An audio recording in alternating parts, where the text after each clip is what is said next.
conversation open up to Q&A, I think. But I think, it gives us pause for a lot of reasons to think about the place that we're in here now in the 21st century, in 2015, by thinking through a figure like Malcolm X. And I think that there's a tremendous amount of lessons that we can learn about a whole host of issues that continue to concern not just Muslims, but humanity in the post 9/11 context. So I think it's important when we talk about Malcolm X to understand kind of the kind of historical context out of which he arose. Most people think, or maybe are led to think, and this is kind of how great men theory tends to promote themselves, the idea that it's a singular great figure, usually a man, that kind of emerges and leads a group of people, in a particular political direction toward freedom and whatnot. But as we even know in our traditions, someone doesn't spring out of nothing, right? There's a particular historical context to which they emerge. And with Malcolm, it has to start early on with his childhood. So it's really important. I'll give a very brief biographical background to Malcolm. His parents were deeply inspired by Marcus Garvey. How many people in here have heard of Garvey? Right, Marcus Garvey and his UNIA in the early 20s sought to create kind of a Pan-African dream for black people throughout the Americas, this kind of repatriation idea. And he had a ship called the Black Star Liner, where it was a shipping business that was going to create a kind of economic model for black people to not necessarily move permanently to the continent of Africa, but to build a relationship with it. Because from the perspective of black people in the Americas, you have to understand that they were inundated, and you can think about how this persists today, but they were inundated with particularly degrading images of the continent of Africa, so that self-hate and kind of self-loathing was kind of implicitly woven in their daily life, right? I'll play a clip where Malcolm's kind of in many ways addressing that. So Garvey emerged at a time in the 1920s with the Great Migration North, where black people were seeking new ways to think about themselves, right? And for Garvey, one of the ways was to connect them back to this place called Africa, right? Of course, Garvey runs into a lot of trouble with the authorities, ultimately has to flee, is persecuted, put in prison, et cetera, et cetera. But Malcolm's parents were Garveyites. And it's important to understand that context when we think about Malcolm as a little child. He would often tell the story about how, and his father was killed, ironically, not coincidentally, for his politics, right? The Klansmen in the neighborhood where they were growing up, his father was killed under somewhat mysterious circumstances, but it found out later that it was the Klan who tied him to a railroad track and trains ran him over, right? Which then led to the disintegration of their family because the mother could not hold the family together. The family was broken apart, the mother was institutionalized, and the kids were all put in orphanages. So Malcolm grows up after a certain point, essentially an orphan, right? But prior to that, he was president of his class in school, right? He was the only black person in an all-white school. And he rises to the head of the class, he's the president, and he often tells the story. How many people in here have read the autobiography of Malcolm X, right? Good. And I highly encourage you to do so. We'll talk a little bit about that. But Malcolm would talk about this, if you remember the story, where he talked about his teacher in elementary school asking him what did he want to be when he grew up. And he told his teacher he wanted to be a lawyer. And his teacher told him, well, that's not something that black people should be thinking about. You might want to think about being a carpenter or working with your hands, right? And so for Malcolm, that was an early lesson in terms of the way in which black people were dehumanized within the education system, the way in which they were thought of, and the way they were forced to think about themselves, right? As the legal profession is not something for him, right? And so of course this leads then Malcolm into because of the family gets broken up after that, Malcolm, of course, then gets into kind of a life of what we might call, quote unquote, petty crime, right?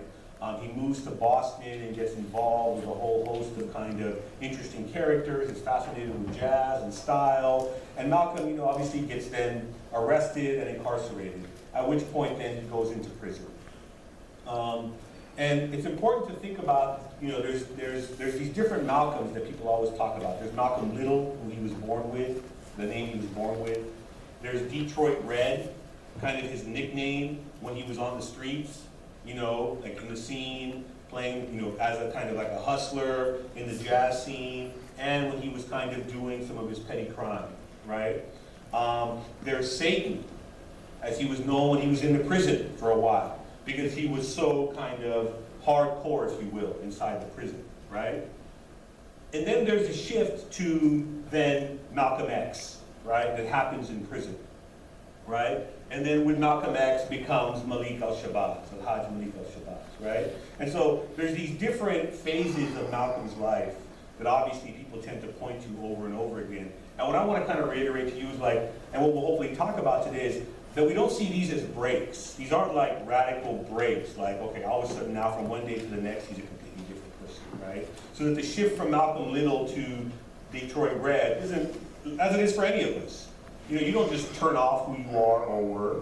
You might think you're doing that, but in actuality, you can't run away from who you are. You can improve yourself, become a better person, but at the same time, you are who you are because of who you were in some ways, right? And so even when we think about the shift from Malcolm X to Al-Hajj Malik al-Shabazz, or the Nation of Islam, to so-called Sunni Orthodox Islam, we have to understand that there's continuities, right, that connect these different phases of Malcolm's life. So it's important for us to think about why Malcolm emerges then. Of course, the Nation of Islam becomes the premier black nationalist organization in the United States, particularly in the 40s and 50s. And it's Malcolm X who really takes them to that national prominence, right? And as I talk about in my book, like, it's important to think about the Nation of Islam and Malcolm X in a particular context. You know, we tend to freeze history in particular moments, and as a result, we don't do it justice. But when we think about a figure like Malcolm X, it's important to understand where he comes from. Now, many people today, and if you read the news and turn on the TV today, they'll tell you Malcolm X was a civil rights figure. Right, would that be a fair assessment to most people in here? Right? Malcolm X was a civil rights figure. Well, in fact, that's absolutely not the case. Right? Malcolm was not a civil rights figure. Right? In fact, he was vehemently against the idea of civil rights. And we'll talk about that very briefly, right? What civil rights is as a movement, right? And of course, it's closely associated with Dr. King, who we'll talk about as well, right? So Malcolm is associated with civil rights for some reason, even though he was vehemently opposed to it. But we'll talk about why he's incorporated into this idea of civil rights. But before we do that, I want us to think about what it meant for Malcolm Little to become Malcolm X, right? What was that transition about? What was black conversion to Islam about? Because I think when we can begin to understand black conversion to Islam, right, we can begin to understand something more deeper and penetrating about American society, right? So I want to play a clip, man, if we can play a clip, one, right, of Malcolm. This is the clip called Who Are You, right? So, I mean, listen to Malcolm, his cadence, and kind of what he's trying to get at here. So, go ahead, let's play this. Do for yourself what the white man is doing for himself. Don't say you're equal with the white man. If you can't set up a factory like he set up a factory, don't talk that old equality talk. Who are you? Who are you? You don't know. Don't tell me Negro. That's not it. What were you before the white man named you a Negro? And where were you? And what did you have? What was yours? What language did you speak then?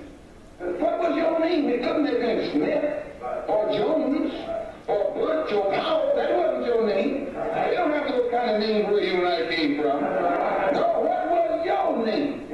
And why don't you now know what your name was then? Where did it go?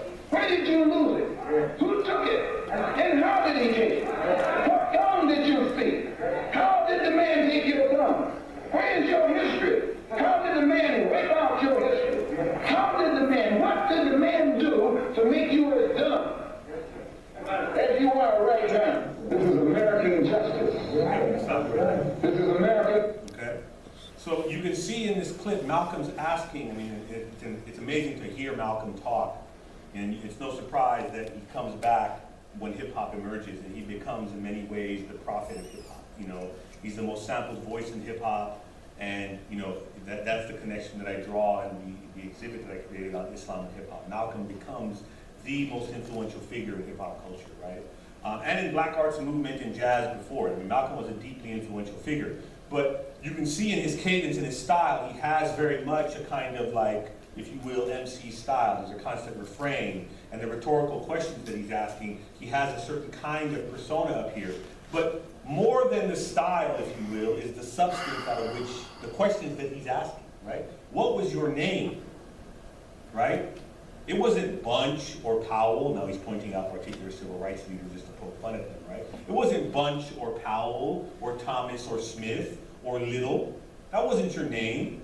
Who took it from you, right? What about your history? Who took it from you? What about your religion? Who took it from you? What about your sense of history? Who took that from you, right? So for the Nation of Islam, this was really important for black people to kind of recreate a sense of self, right? And this is what black conversion to Islam has historically meant. Of course, how many people know what the X stands for, right? For many who convert to Islam, particularly to the Nation at first, they're giving an X. The X represents the unknown, right? We don't know who we are. For almost everybody in this room, if not everybody, we can go to a map. If I ask you where your parents came from, or your parents' parents came from, depending upon how long you've been here, you'd be able to point out on a map probably the exact country, state or province, city, town, street, and home. Right? You can tell me a lot about your family based on that basic question. But when we think about black people's relationship here in this country, black people from the continent of Africa who were brought here as slaves, they don't have that privilege, if you will. That was not something that was lost. Many of us lose our sense of our history if we go back 3 or 4 generations. Memories fade, people forget things, blah, blah, blah, blah, blah. No, theirs wasn't lost. It was stolen. It was taken, right? They were named after their slave master. So Malcolm Little, there was a slave master whose last name was Little, or Powell, or Bunch, or Bryant in the case of Kobe Bryant, or LeBron James in the case of James. There was a slave master whose last name was James, Bryant, Bunch, Powell, or Little. And you were then named after your slave master. You weren't allowed to read. You weren't allowed to practice your religion. Right? Nothing. Wiped away. Stolen from you. And so it's important for us to understand at this particular moment in the United States how for the Nation of Islam and for black people converting to Islam, right? This was a huge step. Right? Of course, this is a moment where lynching is a national sport. Desegregation is on the books. Right? It's a very violent time in American society. Right? And the Nation of Islam was teaching black people not that you're just equal to white people, you're better than them. Right? Many Muslims, and we can talk about this, get confused when they talk about black man as God and white man as devil. As we all know, this is allegory. This is metaphor. This is myth. Right? It's not literal. But it's important to understand the power of that kind of a narrative. Because in America, whiteness meant godliness. The curse of Ham meant sin. You were close to the devil. That's what blackness represented. Darker skin meant closer to evil. For the Nation of Islam, they were subverting this. They were inverting it, right? And it's important to understand this history so that when you convert and you take the name X, you're recognizing you don't know who you are, what they would call knowledge of self. At least I know who I'm not, but I don't know who I am. And so the conversion then became when they took a Muslim name, an Arabic name, that was referred to as their original name. Their Arabic name was their original name. Islam was seen as the black man's religion. So it's important to understand this history when we think about black conversion narratives to Islam. Obviously, over time now, black people haven't been converting. They're born into being Muslim. Right? So no longer, many people are still converting, but some were born into it. And it's important when we say, I think I mentioned this in an event I had with you guys last time, when we talk about, Muslims need to reach out to black people in solidarity. Remember, the largest group of Muslims in this country are black people. Right? 28 to 30% of Muslims in this country are black people, African Americans. It's important to keep that in mind. Right? We're not talking about a fringe group. We're not talking about a marginal history. And Malcolm had a big deal to do with a lot of this. So when we think about Malcolm X, right, and we think about his relationship to Islam, a couple of things should come to mind. One, how conversion and their relationship to Islam was about excavating a lost or stolen past. It was an archival project, right? They said, wait a minute, I'm not named by myself. My identity doesn't come from my slave master. It doesn't derive from my slave master. My history doesn't come from being a slave. I was somebody before. We were somebody before. We were kings, we were queens, we were lawyers, we were teachers, we were doctors, we were working class, we were whatever, carpenters. We were a whole host of different people before we were violently brought here. We had a history before this place called America, right? And so conversion to Islam was a kind of constant reminder of that. And it's important for many of us in this room who maybe take for granted our Muslimness because we're born into it. Right? It's important for us to keep in mind this history, right? Because it forces us here in the United States, when we're talking about the largest group of Muslims in the country, to remember that Islam in America is very deeply implicated within a racial project, right? It's about challenging white supremacy at the most fundamental level, right? Because you can't be named after your slave. Whiteness doesn't define you. This thing called America, your history doesn't begin as a slave. Your history was before you were a slave, right? So it's an excavation project, it's an archival project. So Malcolm and the Nation of Islam were a part of that, right? And so it's important to understand this particular moment. Now, Malcolm, when he comes into the Nation of Islam, is like the most prominent spokesperson of the organization. He's an incredible speaker, as you can tell, very charismatic, and he starts to travel the country. He starts the Muhammad Speaks newspaper, which became the biggest selling newspaper in the country amongst African Americans at the time. And it didn't just have Muslim writers. They would get the best black journalists from all over the country, and they would cover a whole range of issues, both domestic and international, right? And so the Muhammad Speaks paper was a media outlet. Today, of course, now no one reads a newspaper. It's all online and digital. But back then, newspapers were the predominant way in which people got information, right? So Malcolm was a strategist when it came to PR and media messaging and getting ideas out there, right? But what really puts them on the scene is the way in which they distinguish themselves from civil rights, right? Again, very briefly, we think of civil rights in this country, and it's supposedly kind of like the dominant narrative, right? It's the reason why America is supposedly post-racial, right? The country has a black president because of the civil rights struggle, right? Civil rights ended racism in America, so the logic goes, right? No more racism, it's all equal, thanks to civil rights, thanks to Dr. King and his I Have a Dream speech, right? They conveniently ignore the fact that, as we'll talk about, by late '65, months after the Civil Rights Bill is passed, King tells people, I fear that we're integrating into a burning house, right? And that by '66, he says, this is a failed project. Civil rights is a failed project. What is civil rights? You should ask that question, right? The assumption is civil rights is black people's freedom is going to be determined by Congress, legislative measures, judicial branches through the court systems, or the executive branch through the president, right? That within the American framework, black freedom will be given or granted, right? It's very much within an American context. That's why in '63 when King says, I have a dream, it's a dream deeply rooted in the American dream. The whole idea of civil rights was for black people to identify as Americans. And then therefore when they say they're American, they get the rights that all Americans should get. Makes sense. It's important to understand, though, that with that came a cost. With that came a cost, right? And this is where Malcolm comes in. Because at the same time that this was happening, and I talk about this in my book, and I'll give you guys a very brief, kind of shortened version of it, the Third World was in revolt against the European colonial power.